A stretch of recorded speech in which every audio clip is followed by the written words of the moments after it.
श्रीहरिं परमानन्दम् उपदेष्टारमीश्वरं व्यापकं सर्वलोकानां कारणं तं नमाम्यहं।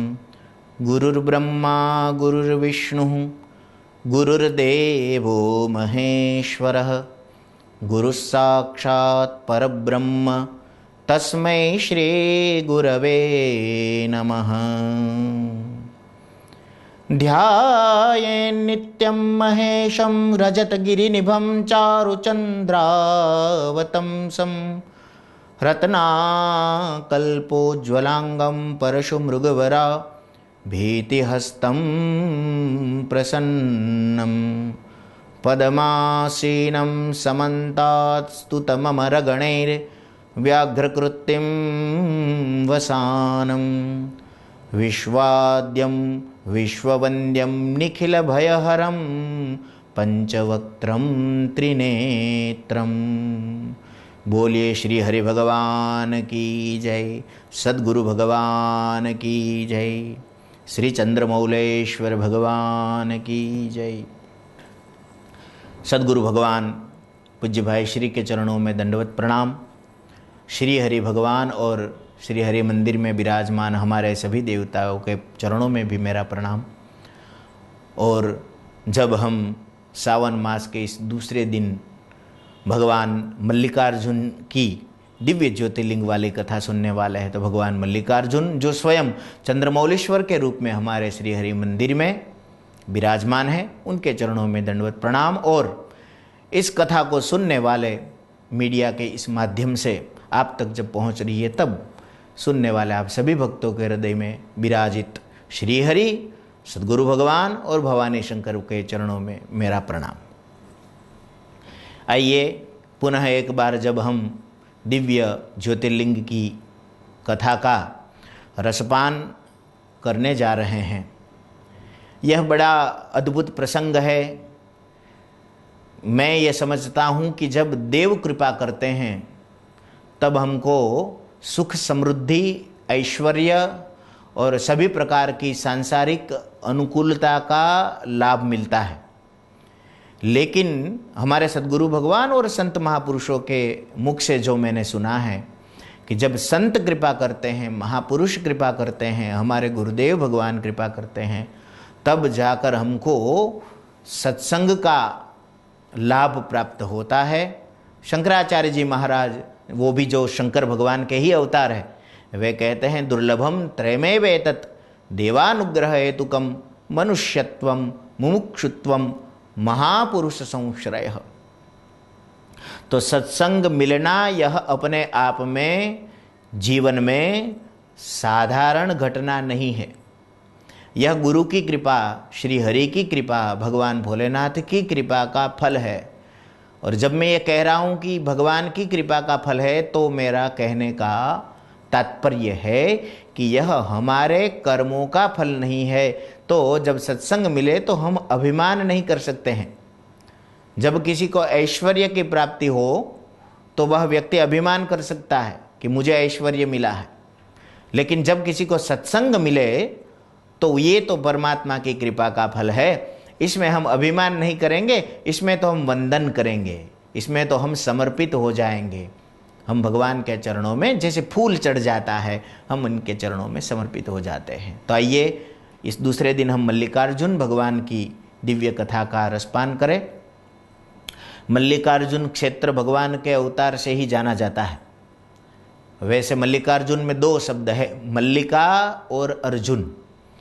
ये मल्लिका जो है यह भगवती पार्वती का श्री विग्रह है, और अर्जुन जो है यह भगवान शंकर का वहाँ दूसरा नाम है। जो पांडव वाले अर्जुन है ये नहीं, ये शिव स्वयं अर्जुन के रूप में आदिवासी और भिल्ल जाति के जो लोग जंगल में जो एक जाति है पनपती है, वहाँ वह रहते हैं, उसी जाति का एक रूप धारण करके कार्तिक स्वामी पर कृपा करने के लिए भगवान पधारे थे। वो वाली कथा यहाँ है। तो बहुत अद्भुत स्थान है, बहुत अद्भुत कथा है।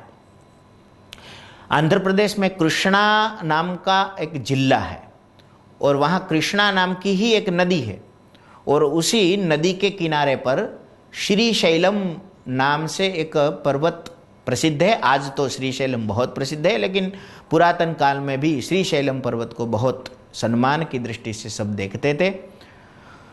पौराणिक कथा के अनुसार हुआ यूं कि कैलाश पर्वत पर जब गणेश जी और कार्तिक स्वामी, जो कि भगवान भवानी शंकर के ही संतान के रूप में हैं, उस रूप में वे पूरे परिवार के साथ कैलाश में विराजमान थे। कथा बड़ी प्रसिद्ध है, आप सब लोग जानते हैं, लेकिन फिर भी जैसे मैंने कहा था इससे पहले भी कि कथन के द्वारा भी पुण्य का लाभ होता है, जैसे श्रवण से लाभ होता है, तो वो लाभ हम ले रहे हैं। तो चर्चा ये हुई कि दोनों पुत्र की शादी करने का, विवाह करने का समय आ चुका है, तो किसकी शादी पहले करेंगे, किसका विवाह पहले करेंगे। तो दोनों में चर्चा हुई तो भगवान शंकर ने कहा कि देखिए, विवाह संस्कार ऐसा है बेटा कि जिसमें विवाह के करने के योग्य प्रखर बुद्धि, इतनी प्रशस्त बुद्धि, वो वाली योग्यता, वह वाली समझ आती है, तब ही हम विवाह संस्कार करने का कार्य कर सकते हैं। क्योंकि विवाह ऐसा है कि जिसमें कोई भी जिम्मेदारी नहीं है, ऐसा युवावस्था में बैठा हुआ कोई पुरुष जब विवाह करता है तो उस पर पत्नी और भविष्य में आने वाली संतानों के सहित संपूर्ण परिवार का भरण पोषण करना, उनका ध्यान रखना, उनका रक्षण करना, इस प्रकार की सभी जिम्मेदारियों वाली बात आ जाती है। और जिम्मेदार व्यक्ति है वह केवल अपने आप से ही, जिसको कहें हम, स्वच्छंद आचरण करने वाला नहीं होना चाहिए, वह गंभीर होना चाहिए। तो बेटा, इन सब बातों का विचार करते हुए आप दोनों में से ज़्यादा गंभीर बुद्धि प्रतिभा किसकी है, उसकी हम थोड़ी परीक्षा लेना चाहते हैं। तो दोनों ने कहा ठीक है, आप जैसा कहें। बोले देखिए, जो बेटा, जो पुत्र, आप दोनों में से जो पुत्र पृथ्वी की 7 प्रदक्षिणा सबसे पहले लगाकर हमारे पास आ जाएगा, वह सबसे योग्य पुत्र होगा।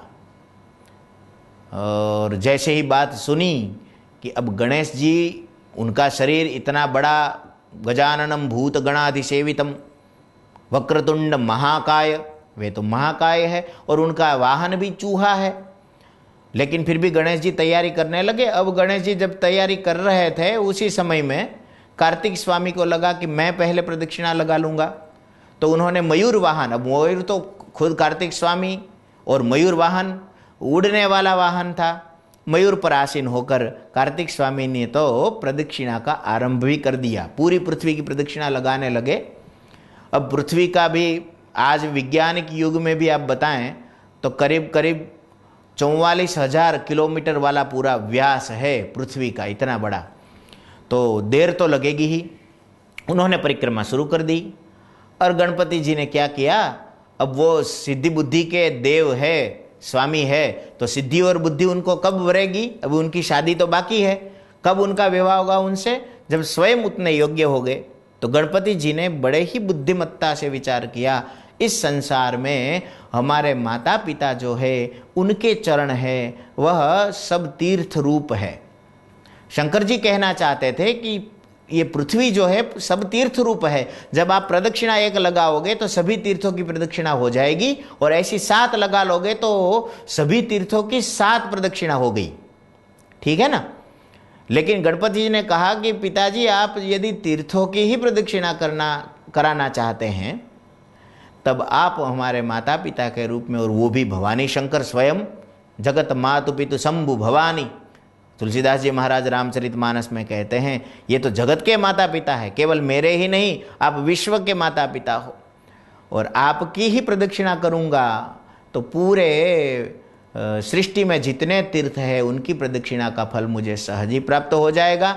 मैं नहीं समझता हूँ कि मुझे पूरी पृथ्वी की प्रदक्षिणा करने के लिए जाना चाहिए, आप यहाँ है तो मेरे लिए सब कुछ है। ऐसा कहकर गणपति जी ने अपने माता पिता जो कैलाश में बड़े सिंहासन पर विराजमान थे, उन्हीं की 7 प्रदक्षिणा लगा ली। अब हुआ यूं कि जब कार्तिक स्वामी प्रदक्षिणा लगाकर आए तो गणपति जी तो पहले ही बैठे हुए थे। तो कार्तिक स्वामी ने आकर कहा कि क्या हुआ, निकले कि नहीं। आपने प्रदक्षिणा लगाई या कितनी हुई, एक हुई, दो हुई? गणपति जी ने कहा कि मैं नहीं जानता हूँ, माता पिता को सब कुछ पता है। तो शंकर भगवान ने कहा कि इनकी तो बेटा सातों हो गई। बोले कैसे? बोले उन्होंने हमारी ही प्रदक्षिणा लगा ली। तो कार्तिक स्वामी इस बात से थोड़े नाराज हुए कि इस ज्ञान को तो मुझे भी प्राप्त होना चाहिए था। तो कुछ रुष्ट होकर वे यहीं जो श्रीशैलम, जिसको क्रौंच पर्वत भी कहते हैं, वहाँ वे स्थिर हो गए, चले गए। बार बार भवानी शंकर उनको मनाने के लिए भी जाते थे, लेकिन वे नहीं आते थे। देवी पार्वती को मन में थोड़ा उद्वेग हुआ। उनको लगा कि नहीं, यदि पुत्र हमारे पास नहीं आते हैं तो हमको उनके पास जाना चाहिए। बाद में तो फिर दोनों पुत्रों के विवाह हुए। ये कथा बड़ी अद्भुत है। लेकिन ये पूरी कथा कहने का माध्यम, भगवान शिव वहाँ कैसे आए शैल पर्वत पर, जिससे यह ज्योतिर्लिंग का निर्माण हुआ, इसीलिए यह पूरी कथा मुझे बतानी पड़ी। और शंकर भगवान और पार्वती जी दोनों मल्लिका और अर्जुन के रूप में वहाँ पर आए, अपने पुत्र को मनाया और दर्शन करके पुत्र के रूप में सुब्रमण्यम स्वामी, स्कंदगुप्त, कार्तिक स्वामी, जो भी आप कहें, वे बड़े ही प्रसन्न हो गए। अपने मयूरध्वज को लेकर शंकर भगवान के चरणों में दंडवत प्रणाम किया। और हुआ यूँ कि बेटा तुम चलो कैलाश। बोले नहीं, मुझे यह क्षेत्र अच्छा लग रहा है, मैं यहीं रहूँगा। और आज भी मुरुगन स्वामी के रूप में वहाँ दक्षिण में लोग उनकी उपासना करते ही है। आप सब लोग सब इस बात को जानते हैं। तो फिर भवानी शंकर ने कहा क्या करें देवी? तो बोले, पार्वती जी ने कहा कि मैं शक्ति के रूप में पूर्णिमा के दिन यहाँ आया करूँगी और आप अमावस्या के दिन स्वयं भगवान शिव यहाँ पधारा करें। इस प्रकार से हम अपने पुत्र के सानिध्य को प्राप्त करेंगे और इसको भी प्रसन्न रखेंगे और हम भी प्रसन्न होंगे। तो इस उपलक्ष्य में दोनों ने दिव्य ज्योतिर्लिंग के रूप में वहाँ स्थिर निवास किया। उसी ज्योतिर्लिंग को हम श्रीशैल मल्लिकार्जुनम के रूप में पूजा करते हैं। इनके पूजन से कार्तिक स्वामी अविद्या का विनाश करने वाले हैं। दुर्बुद्धि, अविद्या, जो भी हमारे अंधश्रद्धा वाली बात है, उसको खत्म करने के लिए सुब्रमण्यम की उपासना करना। आप शास्त्र को पढ़ें, आप शिव पुराण को पढ़ें, तो आपको बड़ी महिमा का दर्शन मिलेगा। आप सब पढ़ना इस बात को विशिष्ट रूप से। तो ऐसे भगवान भोलेनाथ, आशुतोष शंकर मल्लिकार्जुन के रूप में जब बैठे हैं, तब हम उनके चरणों में पुनः पुनः दंडवत प्रणाम करते हुए आइए उस कथा को, भगवान भवानी शंकर को, गणेश जी को और सुब्रमण्यम स्वामी को प्रणाम करें। ओम नमः शिवाय।